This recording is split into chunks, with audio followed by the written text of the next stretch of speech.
Hi dears, നമസ്കാരം. എല്ലാവർക്കും നമ്മുടെ ചാനലിലേക്ക് സ്വാഗതം. ഇന്ന് വളരെ സിമ്പിളായിട്ടുള്ള ഒരു കട്ട്ലറ്റിൻ്റെ റെസിപ്പി ആയിട്ടാണ് വന്നത്. നമുക്ക് എല്ലാവർക്കും ഇഷ്ടവും എല്ലാവരും കഴിക്കുന്ന ഒരു ഭക്ഷണമാണ് കപ്പ. അപ്പം നമ്മൾ ഇന്ന് കപ്പ വെച്ചിട്ടാണ് കേട്ടോ കട്ട്ലറ്റ് ഉണ്ടാക്കുന്നത്. അപ്പം നമുക്ക് വീഡിയോയിലേക്ക് പോവാം.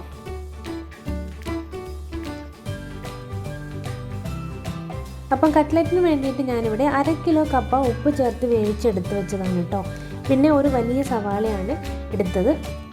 പിന്നെ അല്പം മല്ലിയില, കറിവേപ്പില, ഇഞ്ചി, വെളുത്തുള്ളി, പച്ചമുളകിൻ്റെ അളവ് നിങ്ങളുടെ എരിവിനനുസരിച്ചിട്ട് മാറ്റം വരുത്താം. ഞാനിപ്പോൾ 2 പച്ചമുളകാണ് കേട്ടോ എടുത്തത്.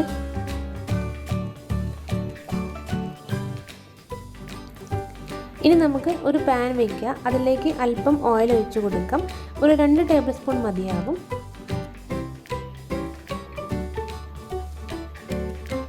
ഓയിൽ ഒന്ന് ചൂടായതിന് ശേഷം നമ്മൾ കട്ട് ചെയ്ത് മാറ്റി വെച്ചിരിക്കുന്ന ഇഞ്ചി, പച്ചമുളക്, കറിവേപ്പില, വെളുത്തുള്ളി ഇതെല്ലാം കൂടെ ചേർക്കാം കേട്ടോ. മല്ലിയില ഇപ്പോൾ ചേർക്കുന്നില്ല. എന്നിട്ട് ഇതിൻ്റെ പച്ചമണം മാറുന്നത് വരെ നമുക്കൊന്ന് വഴറ്റി കൊടുക്കാം.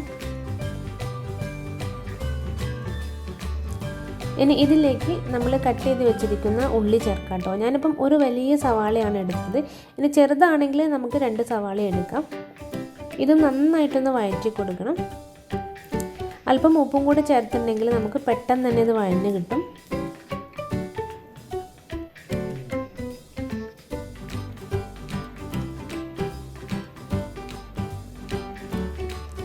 ഇത് സവാളയും നന്നായിട്ട് വഴന്നതിന് ശേഷം നമുക്കിതിലേക്ക് പൊടികളൊക്കെ ചേർക്കണം. ഞാനിപ്പോൾ ഇവിടെ 1 സ്പൂൺ മുളക് പൊടിയാണ് കേട്ടോ ചേർക്കുന്നത്, ചെറിയ സ്പൂണാണ്. പിന്നെ അല്പം മഞ്ഞൾപ്പൊടി, പിന്നെ ഒരു 1/4 സ്പൂണോളം ഗരം മസാലയാണ് ചേർക്കുന്നത്. പിന്നെ ഒരു 1/2 സ്പൂണോളം കുരുമുളക് പൊടിയും ചേർക്കുന്നുണ്ട്. എന്നിട്ട് ഇതെല്ലാം കൂടെ ഈ പൊടികളുടെയൊക്കെ പച്ചമണം മാറുന്നത് വരെ നമുക്കൊന്ന് വഴറ്റി കൊടുക്കാം കേട്ടോ.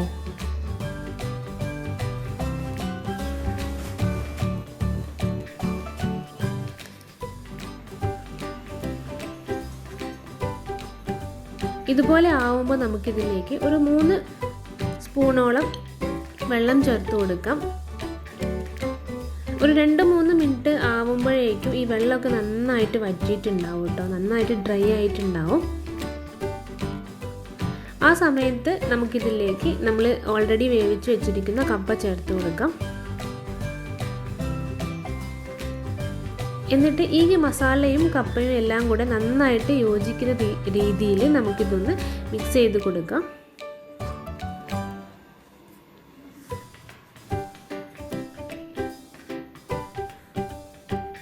അപ്പോൾ അതാ ഇതുപോലെയാണ് കേട്ടോ വേണ്ടത്. നന്നായിട്ട് ഇപ്പോൾ യോജിച്ച് നമ്മൾ മിക്സ് ആക്കിയിട്ടുണ്ട്. ഇനി നമുക്ക് ഈ കപ്പ നമുക്ക് നന്നായിട്ട് ഉടച്ചെടുക്കണം. അപ്പോൾ ഈ കപ്പ ഉടയ്ക്കാൻ വേണ്ടിയിട്ട് ഞാനിപ്പോൾ ഇവിടെ ഇതുപോലുള്ള ഒരു സ്മാഷറാണ് കേട്ടോ ഉപയോഗിക്കുന്നത്. ഇനി നിങ്ങളുടെ അടുത്ത് ഇതില്ലാന്നുണ്ടെങ്കിൽ നമ്മുടെ സാധാരണ സ്റ്റീൽ ഗ്ലാസ് ഉണ്ടല്ലോ, അത് വെച്ചിട്ട് നമുക്ക് നന്നായിട്ട് ഇത് ഉടച്ചെടുക്കാം.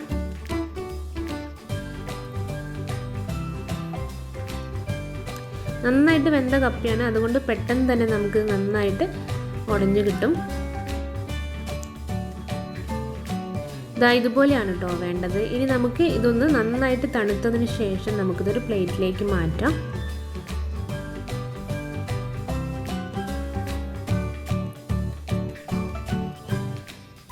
അപ്പോൾ ഞാനിപ്പം പ്ലേറ്റിലേക്ക് മാറ്റിയിട്ടുണ്ട്. ഇനി നമ്മൾ നേരത്തെ എടുത്ത് വെച്ചിരിക്കുന്ന മല്ലിയില കൂടെ ഇതിലേക്ക് അല്പം തൂവി കൊടുക്കാം.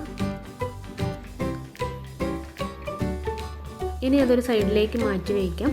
ഞാനിപ്പം 2 ടേബിൾ സ്പൂൺ ഗോതമ്പ് പൊടി, അല്പം ഉപ്പും വെള്ളവും ചേർത്തിട്ട് ഒരു ബാറ്ററാക്കി റെഡിയാക്കി വെച്ചിട്ടുണ്ട്. ഇനി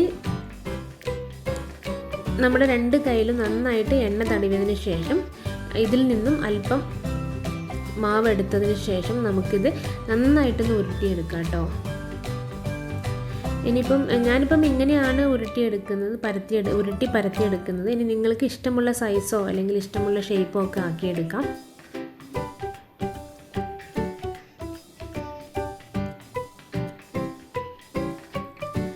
എന്നിട്ട് നമ്മൾ ഓൾറെഡി തയ്യാറാക്കി വെച്ചിരിക്കുന്ന ആ ബാറ്റർ ഉണ്ടല്ലോ, അതിലൊന്ന് ഡിപ്പ് ചെയ്ത് കൊടുക്കുക. എന്നിട്ട് ബ്രെഡ് ക്രംസിലൊന്ന് കോട്ട് ചെയ്ത് കൊടുക്കുക കേട്ടോ. ഇനി ബ്രെഡ് ക്രംസ് ഇല്ലാന്നുണ്ടെങ്കിൽ റസ്ക് പൊടി ഉപയോഗിക്കാം. കട്ട്ലറ്റ് ചെയ്യുമ്പോൾ മാത്രം നമുക്ക് 2 കൈയുടെ ആവശ്യം വരും. ബാക്കിയുള്ളത് നമുക്ക് ഇതേപോലെ ചെയ്തെടുക്കാം.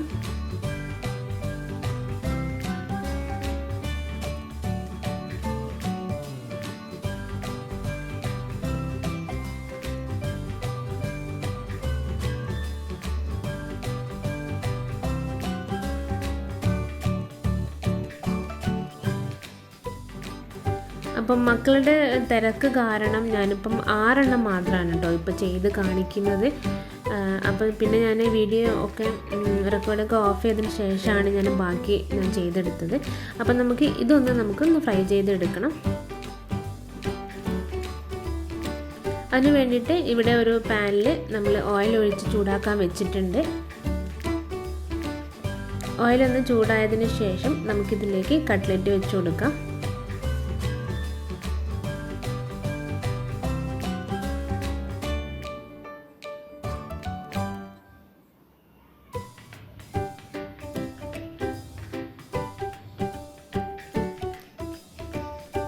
മീഡിയം ഫ്ലെയിമിൽ വെച്ചാൽ മതി കേട്ടോ. എന്നിട്ട് ഒരു സൈഡ് ആയതിനു ശേഷം നമുക്കിതൊന്ന് തിരിച്ചിട്ട് കൊടുക്കാം. ഇപ്പോൾ 2 സൈഡ് ആയിട്ടുണ്ട്. ഇനി നമുക്ക് ഇതൊരു പ്ലേറ്റിലേക്ക് മാറ്റാം. അപ്പം ഇത്രയേ ഉള്ളൂ കേട്ടോ. വളരെ സിമ്പിളായിട്ടുള്ള റെസിപ്പിയാണ്. എല്ലാവർക്കും ഇഷ്ടമാവും. എന്തായാലും ട്രൈ ചെയ്ത് നോക്കണം. അപ്പം ഈ വീഡിയോ എല്ലാവർക്കും ഇഷ്ടമായി എന്ന് വിചാരിക്കുന്നു.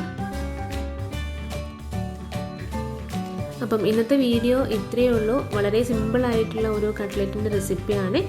അപ്പം അടുത്ത ഒരു നല്ല വീഡിയോ ആയിട്ട് ഞാൻ ഉടനെ വരാം. അതുവരെ എല്ലാവർക്കും നന്ദി, നമസ്കാരം.